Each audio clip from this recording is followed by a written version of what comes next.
Hi everyone, hi IAG attendees. This is the second day of the conference. We're here with Erik. I'm Deb. I'm a social media coordinator and an influencer, and I'm here to sample wine pairings with Erik. Just before we start, I'd like to remind you guys to post about this session. This is a virtual happy hour, so we encourage everyone to get a drink and sip your favorite drink with us. Let us know in the comments, let us know in the chats. What are you sipping? Use an emoji, or tag your friends and all of that fun stuff, and share it on social media. Tag us, tag PI Wine on Facebook, and also Ascend North Texas, especially on Instagram. If you want to tag me, that's cool too, MOZDEB. And yeah, we're gonna repost. We're gonna pick one lucky winner to win a $50 gift card for the Presque Isle Wine Cellars. Yes. Nicely done, well pronounced. Yay, took me a while, but yeah. All right, so we're gonna just jump right in. Erik, we're gonna talk about PI wine and pairings and all of that. Let's get to it. Hello, my name is Erik Moorhead. I'm the owner of Presque Isle Wine Cellars in Pennsylvania, and I'm thrilled to be here to talk to you about something that most of you probably never even knew about or even thought possible: wine in Pennsylvania. Who knew? Thank you for participating in the Ascend North Texas Inspiring Across Generations Conference. Great stuff. And we thought this might be kind of a fun add-on to the experience to talk about our winery in Pennsylvania, and specifically about our ice wines that we make, that we're very proud of, very well regarded, and they are one of the coolest things in wine. So looking forward to telling you something about that as well. First, I'd like to tell you just a little bit about Pennsylvania wine and specifically our region, where we are, and a little bit about the history of it. Pennsylvania is the 5th largest wine producing state in the U.S., behind California, which produces over 90% of the grapes in the country. Washington is 2nd. New York State is 3rd. 4th is Michigan, believe it or not, mostly on the back of a lot of production of Concords and Niagaras for Welch's there. And Pennsylvania is 5th. Also a huge producer of Welch's grape juice grapes, but increasingly with wine grapes as well. So one of the other unique and fortunate things about where we are is our ability to be one of the few places in the world, really, to be able to produce ice wines. Now, ice wines are interesting because of the process with which they're made. The traditional ice wine process, which began in Germany, was exported to Canada, in the Niagara Falls area of Canada, which is just across the lake from us, so very, very close. You have to have a region that's temperate enough to be able to successfully grow grapes, but it has to have cold enough winters that come soon enough after harvest that allow for the ice wine process, which is the grapes are left on the vine throughout the harvest season, so they're developing all of their sugars and flavor elements, etc., and ramping that up as we go along. And then we wait. We don't harvest them during normal harvest. We wait until you get a first hard freeze of winter in the field with a temperature of 20 degrees Fahrenheit. And once that happens, then the grapes are actually picked when they are in a naturally partially frozen state. The grapes are then processed within a day of being picked. This, of course, can't happen without that unique combination of climate and weather, and that really only happens in parts of Germany. In Pennsylvania, of course, New York State, Finger Lakes area, and in our AVA as well, Niagara Peninsula area of Canada, some in Michigan, and then some in Western Canada in British Columbia. And that's really the only places in the world where ice wines are made. We believe that our area, Niagara Peninsula and then the southern shore of Lake Erie, is actually the best place in the world for making them. I have some of my friends here. These are our ice style wines. This is our traditional Vidal Blanc ice wine. And then we have a product that is infused with Vietnamese cinnamon in the tank, and it has flavor combination that's very, very nice. We'll tell you a little bit more about that later. Then a really, really fun wine, a Thai chili pepper infused ice wine. So it is a phenomenally interesting taste experience. And then we also do a Cabernet Franc, which is great for making tremendous dry Bordeaux-style red wines, but it's also great for making ice wine. Most people wouldn't put wine and Pennsylvania in the same sentence. They make wine in Pennsylvania? Other people would say, okay, they make wine in Pennsylvania, but isn't it crap? Yes, we make wine in Pennsylvania, we make a lot of it. And no, it's not all crap, some of it is. But the very best wineries in Pennsylvania are making some tremendous wines. Immodestly, our winery has won double gold at the San Francisco Chronicle competition, which is the largest wine competition in the United States, generally competing head-to-head against California wines, Washington wines, etc. We've won double gold with our ice wines, with our dry red, with our Riesling white wine. We are producing some really interesting wines across the style spectrum that I would say are really worth getting to know. Grapes in Pennsylvania are grown mostly on a microclimate that's on the southern shore of Lake Erie in the northwest corner of the state. About 90% of the grapes in Pennsylvania are grown in 2 townships, actually, east between Erie, Pennsylvania and the New York state line. That area is the second most densely vineyarded area in the country after the Central Valley. A lot of places you can walk outside and look and you see nothing but grapes for as far as the eye can see. Our vineyards are in what's called the Lake Erie AVA, or American Viticultural Area. It is the largest AVA east of the Rockies. It starts technically around Toledo, Ohio, at the western end of Lake Erie. It's a very thin band that runs eastward all the way along the southern shore through Pennsylvania, where we are, and into New York State toward Buffalo, about 300 miles. The reason that we're able to make wine where we are, despite being how far north we are, is because of a fortuitous combination of geography, topography, and weather. Lake Erie is a huge body of water that's absorbing heat all summer long, and the land between the lake and the first ridge away from the lake, which is only about 3 miles in distance, is sort of gently sloping. So what happens is those breezes come and they get trapped and they circulate just in that band.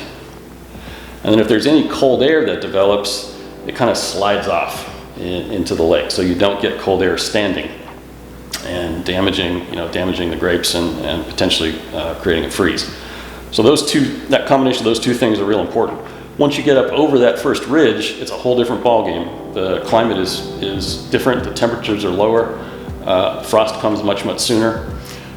We actually have almost a 200-day growing season where we are that far north, which is pretty incredible. Compare that to Tri-Cities area, Columbia Valley, and Washington State. It's about 170 days, so we're almost 30 days longer than they are. The Finger Lakes is about the same at 170. The Willamette Valley, Oregon is about 185, so we're even about 10 days longer than that. And even way down south in Texas, in the hill country around Fredericksburg, they're about 215 days, so not very much longer than us, despite a completely different location in the U.S. So that's another really fascinating thing about where we are, is kind of like a northern banana belt, actually. And as a result, we've been growing cherries, berries, peaches, and especially grapes in that little band since the 19th century. And my family, in fact, has been growing grapes on our farm since the 1880s. So ice wines, what happens is when the grapes are pressed, because they're partially frozen, the ice binds a lot of the liquid to the water that would be in the grape juice. And so when they're pressed, we get maybe 30% of the liquid volume that you would normally get if you were pressing grapes that aren't frozen.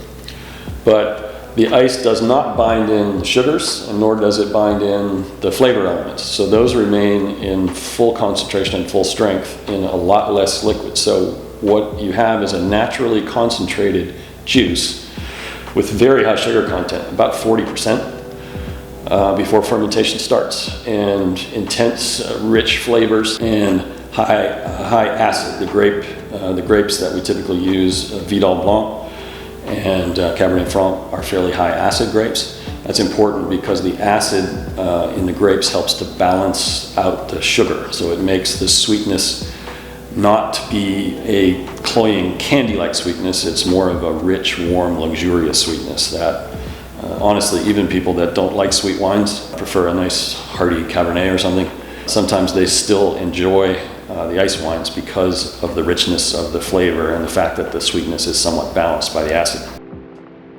So with this nectar, almost, this concentrated juice, the wine then ferments out, and the yeast cannot process all of the sugar that's in the juice. So there is natural sugar left over once the fermentation is complete, and as a result, these ice wines are sweet. They have, on average, around 15 to 16% sugar. There are other famous dessert wines. They have the Sauternes from France, the Tokaj wines from Hungary. There's a well-known brand, Dolce, that's made in California. All of those are similar in the end product, that it's a very refined, rich, sweet wine, but it's how they get there that is different. All of those styles I just mentioned use a process that is driven by botrytis. It's actually a mold. It's called noble rot sometimes. What it is it is a mold that is actually invited to the grapes. And that mold desiccates the grape. It draws off moisture, and so it dries up the grape and makes it a bit more raisin-like. So the flavor in those other ones tends to be, it's very nice, but it's a little flatter, and it's a little fatter too. The ice wines, higher acid grapes than those others typically, so it adds a level of crispness and cleanness to the flavor. And because we're using ice rather than a mold to lead to the natural concentration of the juice, it's a clean, healthy process. There isn't any flavors of rot, so it's a much cleaner, fresher, zestier taste. But ice wines aren't just for dessert anymore. There are some other really fun and interesting ways to use them. One of which, one of my favorites, since I'm an avowed carnivore, is cheese and charcuterie. The sweetness and the delicacy and the richness of the ice wine flavor is a really nice counterpoint to strong, salty, fatty flavors. And then another really fun, ideal use for ice wine that not many people maybe have thought about is in craft cocktails. If you think about it, in a craft cocktail recipe, if you replace simple syrup with an ice wine, and do some really fun stuff. The ice wine has the sweetness that the simple syrup would bring to the cocktail recipe, but it has alcohol and an entirely wider, richer, and more dynamic flavor profile and taste profile. We actually worked with a craft mixologist at the Cedar Social in Dallas, which is one of the kind of original forefront bars in the craft cocktail movement here in the Dallas area, and created 7 really fun cocktail recipes. Those are available on our website. I remember going and spending an afternoon tasting each one of them. It was a great afternoon, and kind of a lost afternoon, frankly. Another nice feature of ice wines is a little goes a long way, and they also last. The high sugar content in the wine as well as the high acid content are both oxidation inhibitors. And so the rate of decay and spoilage in an ice wine is much, much slower than in a traditional wine. You open up a bottle of red or a bottle of white, and after 3 days, 4 days, 5 days, 6 days, 7 days, you can admit it. But they do decline, and they're not as good. Now, ice wines, on the other hand, if you open them up, so long as you cork them back up, and especially if you use nitrogen or some sort of a preservation technique, but even if all you do is just cork them back up, stick them in the fridge, keep them cold, they will last and be perfectly good for 3 weeks. Our ice wines, all our ice wines as well, except for the Scarlet Kisses, which is the Cab Franc ice wine, are available in both the 375 milliliter size or the smaller 187 milliliter size. This is only in 187. These 3 are in both. So with that, let's move on to Q&A, and I look forward to answering your questions. So now we're to the fun part. Mm-hmm. You were listening to me talk earlier about Pennsylvania wine and the history of wine in our area and of our family, etc., and talked about the wines a little bit. But now we're going to taste them. And I'm going to talk a little bit about the taste characteristics of each one, and then we're going to start live pairing them with some things. We've got a lovely charcuterie plate here with some great cheeses, fruits. I've got a blue cheese, we've got a nice brie, we've got an Asiago cheese, and we've got an aged Gruyere. Some great charcuterie. We've got some salami, we've got some Serrano ham, we've got some capicolo, and some soppressata. Good stuff. And then we've got some fun in the dessert tray as well. We've got some cannolis, some tiramisu, a lemon tart, some fruit tarts, chocolate covered strawberries, just some plain old apple slices, but those are awesome too. Oh, yeah. And then a fruit tart as well, and a few pieces of dark orange chocolate that go really well with one of our kisses. So we'll get to that in a bit as well. And then I mentioned earlier that the kisses are wonderful elements in making craft cocktails. So we're going to mix up a drink here, and have a look at it and taste it as well. And I'd also encourage you to, what we're going to do is a drink with the hot kisses that we call a hot kissarita. That one is a new one, but I'd also encourage you to go on visit our website and look at our Kisses and Tails cocktail recipes for some great recipes to try at home. And that's only the tip of the iceberg. You can be really creative with the use of all these and making craft cocktails. It's a ton of fun and the stuff tastes just great. Yeah, can't wait. Yeah.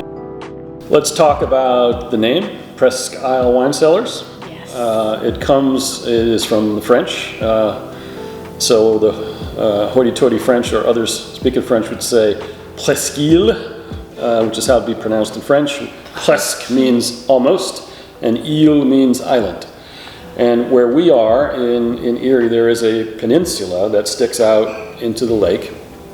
And a peninsula is 3 sides on water, so it is almost an island. Oh, okay. Can you say that in Presque Isle? Presque Isle. Presque Isle. Yeah, or as we just like to say, Presque Isle. Or as they'd say down here, Presque Isle. Speaking of, how did somebody from Pennsylvania ended up in Texas? Well, I followed the economy. So usually in the wine business, there is a day job involved so that you can afford to lose the sums of money that most people do in the wine business. The other thing is I have always been interested in buildings and architecture. So in college I studied structural and architectural engineering. I loved the winery environment. I loved the vineyards. Although I didn't really work in them too much when I was in high school, playing sports and the like, but I did work in the vineyards in college. And what I found was that the romance of wine is not really in the vineyard. Working in the vineyards is very, very, in an acre of vineyard, there are about 600 vines typically. Each one of those vines needs to be cared for. And that care requires very rote, repetitive tasks that you have to have a lot of patience for, and you have to be of a certain temperament to be able to do those and not go nuts. And where we are, some unkind wags refer to our area as dreary Erie because it is not that sunny and not always that warm. It's kind of like Seattle in a way. It's like trying to grow grapes in Seattle. But the cool thing about where we are is we get what we need exactly when we need it. We get a lot of sun, and it stays generally pretty dry from late July through October, exactly when the grapes are ripening.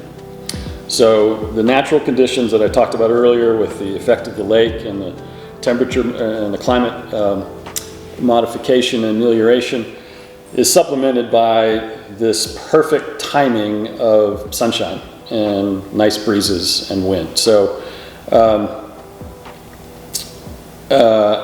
in order to, but we have to be really careful about getting the maximum value out of every drop of sunshine.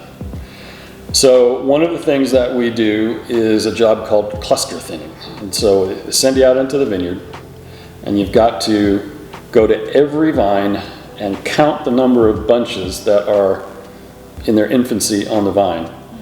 And we actually cut some of those bunches off so that the sun and the nutrient resources are concentrated in an optimum number of bunches on the vine so that those bunches develop in the best and most optimum way. So you're not what we call overcropping. We're just leaving too many bunches on, then you get a bunch of small, underdeveloped bunches, but you got to leave enough on there so that you get a decent crop as well. The thing about that job, though, is you've got to go and you have to remember and keep count. There is no escape from it. So I think one version of hell for an evil winemaker would be to spend eternity doing cluster thinning. So I was out in the vineyards during the summers in college, and the message that came clear to me was, stay in school, dude. And so I was able to get into a career in architectural engineering whilst also keeping involved in wine. And that career has taken me around the country, and it brought me here to Texas about 20 years ago to work on Terminal D at the airport. Nice. And I've done several buildings around here since then. The Ritz-Carlton in Dallas, did the JW Marriott in Austin. So Texas has proven to be a wonderful place to live and raise kids. It's actually a great place for wine as well. So that's why I'm here. Yeah. And happy to be so. But I'm also really happy to have the good fortune to have our family history and the family vineyard and the winery to be a part of my life as well, which I'm really happy to share with y'all. Yes. All right. I guess we can get straight to pairing. All right. Let's do savory first. It took long enough, so let me get to it. I think what we'll do is we'll move through each one of the wines. The typical best way to do this, if you're going to do an ordered tasting, is to start with the traditional, original Vidal ice style wine, our Eskimo Kisses. Then we will try the Cabernet Franc ice wine, the Scarlet Kisses, and then we'll move to the infused ones. And the first among those will be the Sinful Kisses, and then because of the overwhelming power and majesty of the pepper infused, we'll have to finish up with Hot Kisses, because once you go to Hot Kisses, you can't go back. Yes.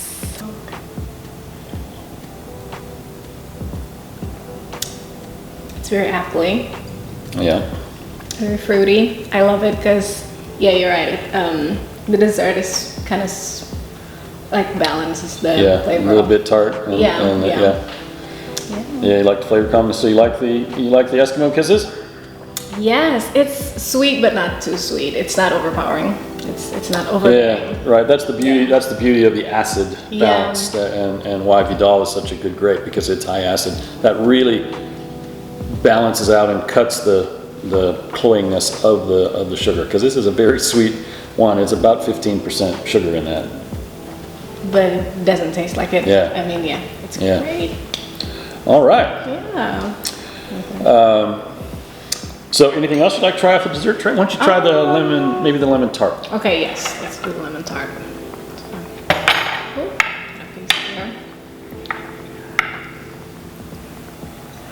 Alright. Are you gonna have some? I'm watching my girlish food. Oh, okay. I will likely dig into the charcuterie though. Oh, yes. So I will save all the fun on the dessert tray for you. More for me, I don't mind it. Oh yes, no, I love this combo. I like this a lot. The lemon is really good. I like it better. It also likes ginger, so that's why in the cocktail side, a mule drink is really good with this. Ooh, yes, I can imagine that. All right. Okay. Should we move on? Yep, let's do that. Well, let's try actually.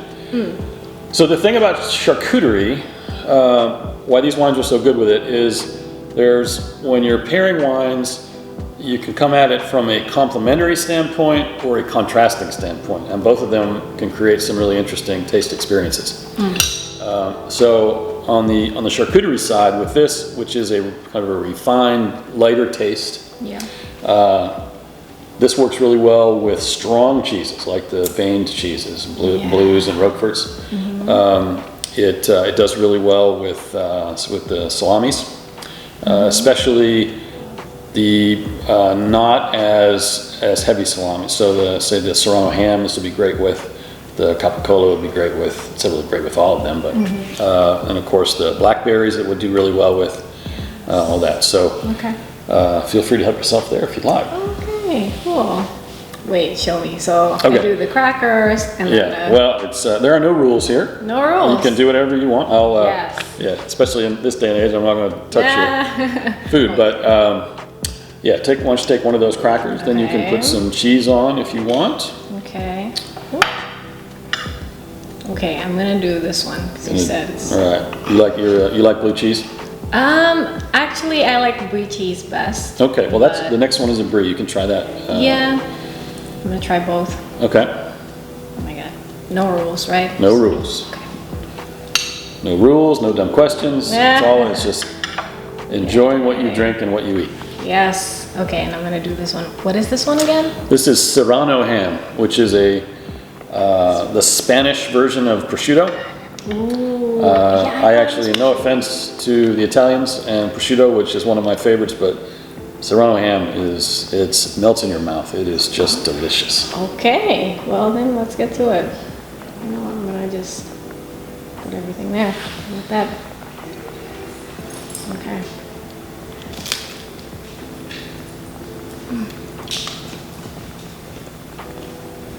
All of it. Yeah, and then try a little bit more of the Eskimo and see how that feels. That and the cheese, by the way. Yeah. Yes. And you're right, it melts in your mouth, like better than prosciutto. Yeah.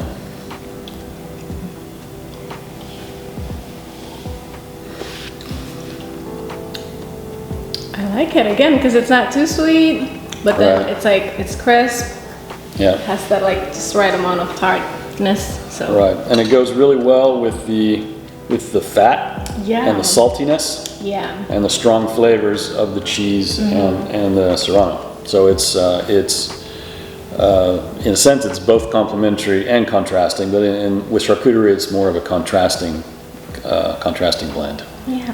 I'm gonna keep eating, you guys. Don't mind me. Yeah.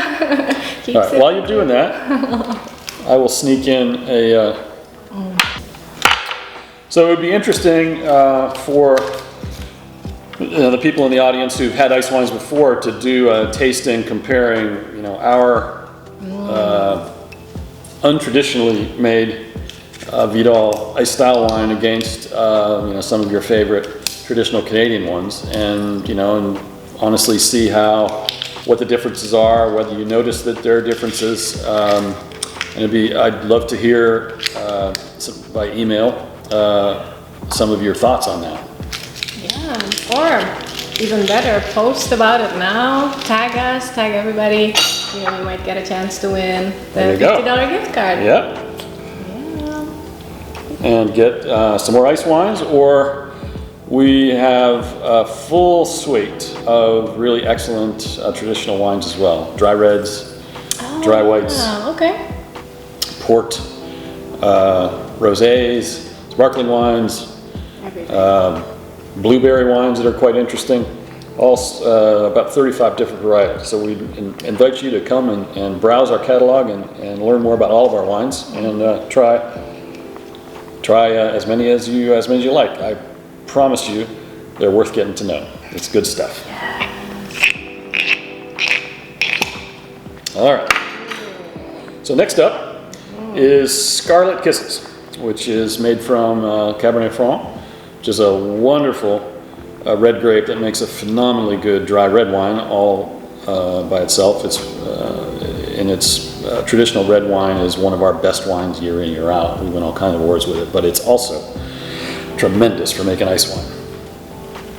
It's a beautiful color. It is a lovely color, isn't it? Yeah.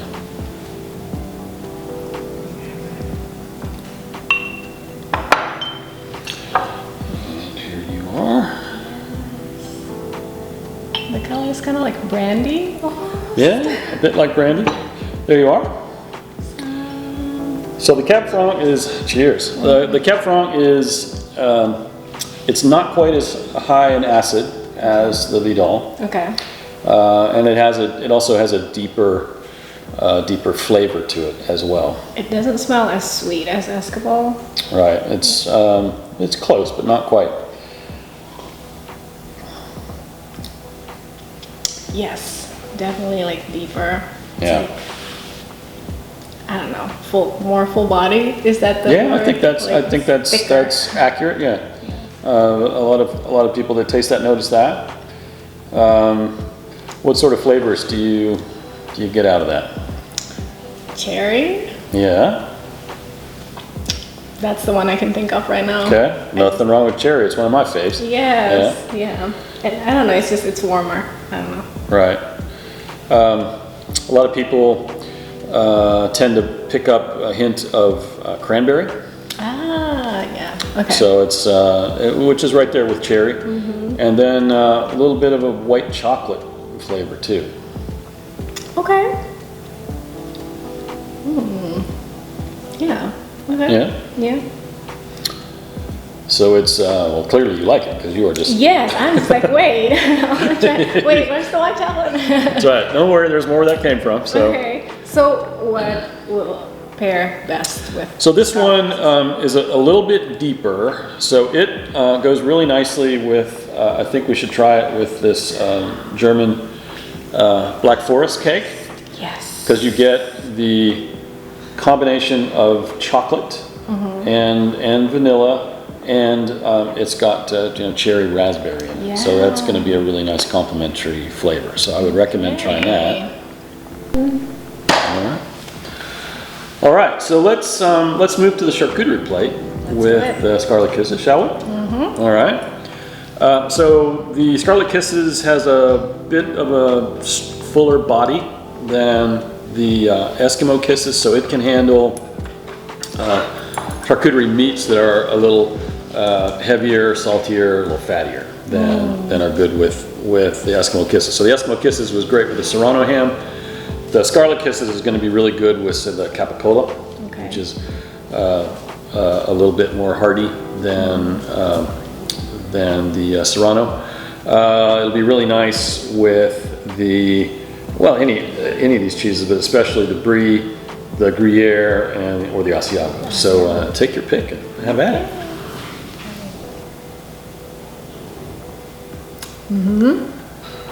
Yeah, so some good stuff, eh? Yes, it's perfect together. Yeah, that's a nice combination. Okay, so let's move next to the Sinful Kisses, which is the first of our 2 infused ice wines. We infuse the Eskimo Kisses with Vietnamese cinnamon sticks that we submerge in the tank and let them age for about 21 days. And so that, so the wine, infuses and imbues itself with the flavors and the aromas of cinnamon. And it tends to be, it's a very aroma forward. So you get a very strong cinnamon aroma, which I love. Some people don't, but it's just delicious. And you can imagine the apple and honey flavors that are in the Eskimo Kisses. Imagine what a nice complement that is to the cinnamon flavor. The cinnamon adds a bit of warmth to it, and it also tends to cut the sweetness, perceived sweetness a bit. Oh, okay, because I thought it was going to be it's actually going to taste less sweet. Oh, okay.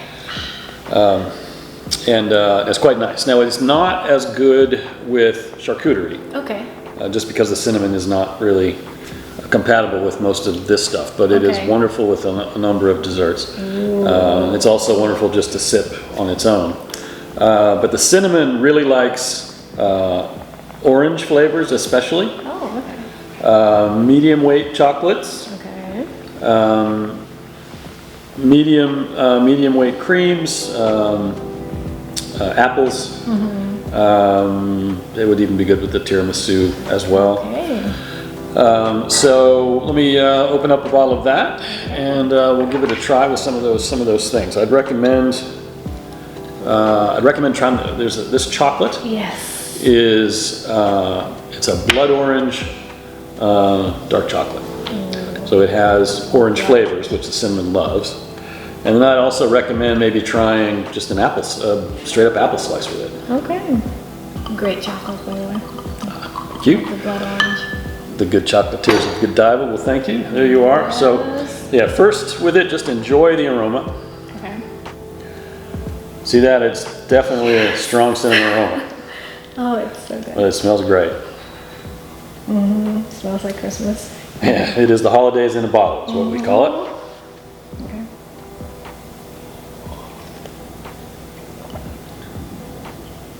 Oh, you're right. It's not, I expected it to be sweet because, cinnamon and the apple and the honey, but no, it doesn't overpower the overall flavor, but you can taste the cinnamon. It's like at the back. Right. Because cinnamon in and of itself is not sweet. It's a savory thing, actually. Oh, okay. So it has that very hearty aroma and flavor. The reason you associate with sweetness is that usually cinnamon then is mixed with sugar. Yes. Like on cinnamon toast, for example, or cinnamon buns, etc. Right. Yep. But in actuality, it is it's a savory spice. Oh, which, didn't know that. Yeah, which works just great with the ice wine. So Okay. the ice wine brings plenty of its own sugar. The cinnamon doesn't need any more. Yeah, no. And all of them, the sugar content is It's all the same. it's exactly the same Oh. because it all starts with the Eskimo kisses. So Okay. the really interesting thing is these infusions.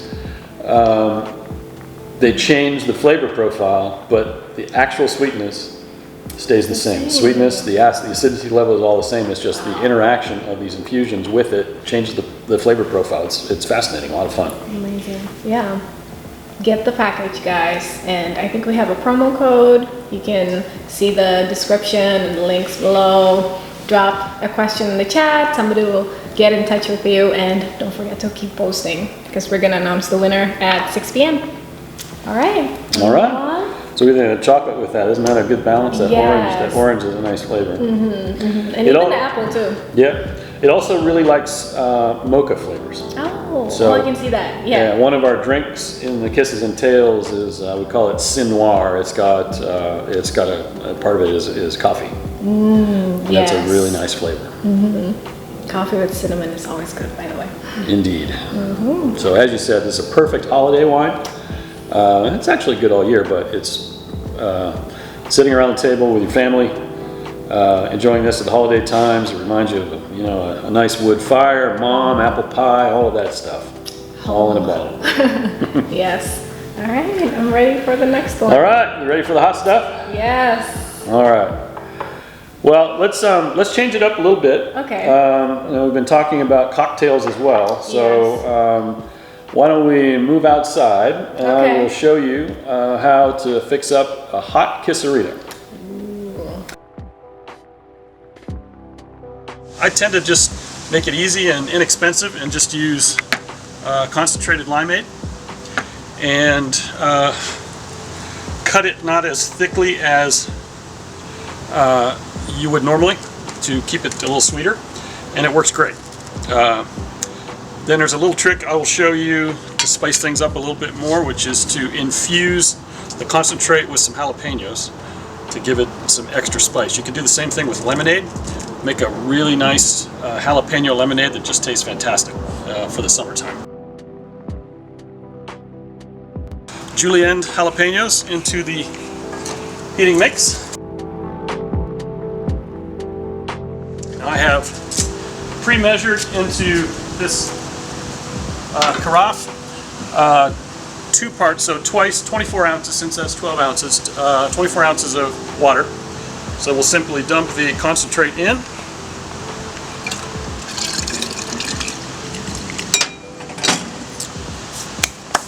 And then the recipe is very simple. It's 1 part of the margarita mix.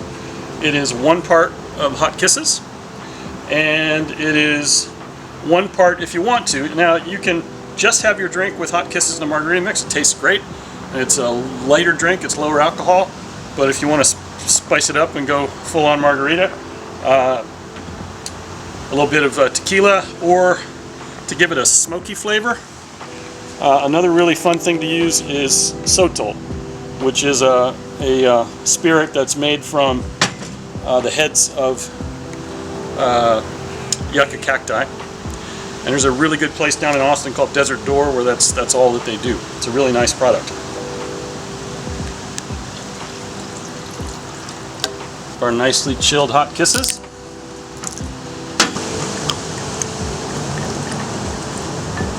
Decent tequila un azul. Give it a little bit more fire.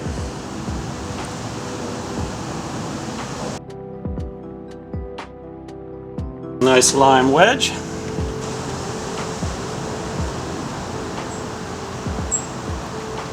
Oh, that is good. Cheers, y'all. All right, back inside. Well, what'd you think of the hot kisserita? Amazing. I love the kick. It's just right. It's not overwhelming, of course. And the tequila was amazing. The kick from the, what is it again? Hot Kisses. Hot Kisses, That's yep. even better. Yeah. Yep. And a little extra juice from the jalapeno infusion Yes, in the yes. limeade. That's a fun recipe. And as I said, that's a really fun way to give summertime lemonade. Same deal, you use the lemonade concentrate and infuse it with some jalapenos before you mix it with water. Gives it a really very refreshing summertime flavor. So that's Smells something to do. amazing, Yep. by the way. Yes. All right. So let's try Hot Kisses with some desserts and, Yes. and charcuterie. Desserts, okay. Yeah. So Hot Kisses works with much the same stuff that Eskimo Kisses works with. Okay. It just has that pepper edge to it. Yeah. So it can handle fattier things because that pepper cuts the fat, Yeah. and it can handle stronger, saltier, heartier things just because it's that much more powerful. But in terms of in general what it pairs with, it's much the same things as the traditional Eskimo Kisses. Okay. So on the dessert side, Hot Kisses really likes lime, especially in the citrus family. Ooh. It really likes heavier cream dishes like cheesecakes. Ooh. Okay. It really likes dark chocolate. Okay. Really intense, rich dark chocolate. Okay. So let's say if you did a key lime cheesecake Yes. with a chocolate crust or shaved chocolate on top, now that's something. It would be incredible. And no wonder it tasted really good with, as a margarita mix, like mixed with margarita and Yeah. because, the lime. So, okay. There you go. So on the dessert tray that we have, I would recommend you could do the chocolate covered strawberry. You could do the dark chocolate with orange, although this is better with simple, but it would work okay with Hot Kisses as well. Okay. You could do it with the cannoli. Yeah. Because the cannoli is with the filling is a lot of fat and sweetness, and so the Hot Kisses kind of burns through that. So Okay. let me pour you a glass so that you can. Thick cream for sure. Yeah. So the Hot Kisses will just cut right through that Okay. and give it a little punch as well. I can smell the pepper. It's good though. Whoa. Wait.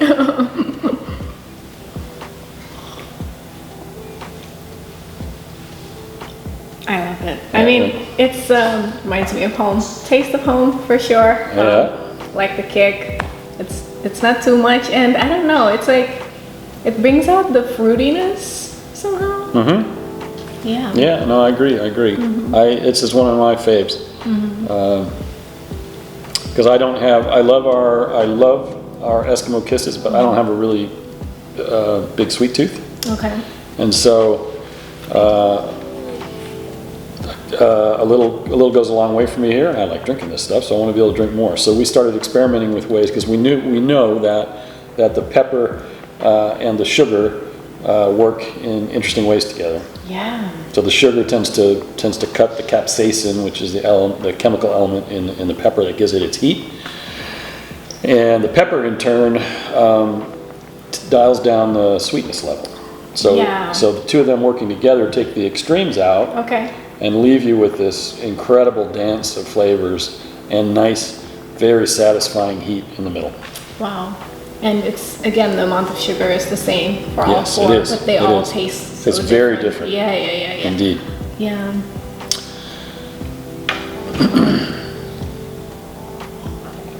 Which savory? On the charcuterie side, so the blue cheese, strong cheeses, Okay. but the soppressata, Okay. which is fattier than the others. So the soppressata and the salumi. So there's a large, good fat content again. So the power of the pepper to neutralize that and cut through it is a really is a good pairing and a good combination. Good stuff. Yeah, I like how the pepper cut the fat, but then it brings out the fruitiness too. Yeah. It's a nice stand. Love it. And because the pepper dials down the sweetness, that is actually, at least for me, kind of a sipping wine. Yeah. I could sit by the pool all afternoon and drink down shots of that. Pretty dangerous, but yes. Yeah. I can see that. Dangerous but fun. And if you can see the close-up, there's like an actual pepper in the bottle. That's right. And that's how they infuse it, right? It is. It's pretty simple. We take the bottle, we put the wine in the bottle, and before we cork it up, we drop the pepper in. Pretty simple. And just that little pepper in the bottle creates all of that difference in the flavor profile. It's just phenomenal. Amazing. And a lot of fun. So some people wonder, why we would do these crazy things with ice wines. Well, this is why, because the flavor experience that you get out of it is really interesting and a lot of fun. Possibilities are endless. All right. I feel like you're gonna come up with new stuff. Yeah, it's good fun. And for those who like the classics and like to keep it per the traditional, then the Eskimo Kisses, of course, and the Scarlet Kisses, straight up ice wines right from the grape, are delicious as well. Yeah. So we've got something for everybody, I think, and I don't think anybody else. In anywhere is doing these kinds of things with the ice wines. Very, very fun, and you guys should check it out. Definitely, if you've been posting, wait until 6 p.m. We're gonna announce the winner of the giveaway on social media. So be sure to follow us, Ascend North Texas on Instagram, and look it up on Facebook as well. Tag PI Wine on Facebook. They're also on Instagram, PI Wine Cellars. And then you can tag me too, MOZDEB. Anything else, Eric? Yeah, it's been a pleasure. Thank you for inviting me to join in on this conference. It's been a lot of fun for me. I hope that you guys have enjoyed this session and give the wines a try and expand your horizons and share the experience with your friends and family. I'm happy if you have any questions or want to learn more about these wines or about Pennsylvania wine or anything having to do with Presque Isle, please feel free to email me, Erik M, E-R-I-K-M at piwine.com. Visit our website, piwine.com. Check out our wine catalog. Join our email list so we can stay in touch with you. We don't bombard you with sales stuff. We send messages on occasion, and we try to make them interesting and fun. Come visit us in our winery in Northeast PA by beautiful Lake Erie. Amazing fall colors, grapes in the air. We'd love to have you come. Thank you so much, and it's been a great conference, and we look forward to staying in touch and making new friends. And don't forget, if you haven't had a chance to order the conference package yet, you still can. So there's a 10% discount on the package, free shipping right to your house or office, and we'll also donate 10% of the proceeds from the sales when you use the coupon W4GASCEND, W4GASCEND when you check out. We'll donate 10% of the sales to the nonprofit arm of Ascend North Texas and support their good works keep going on. Additionally, since I know a guy at this winery, I can put in a good word.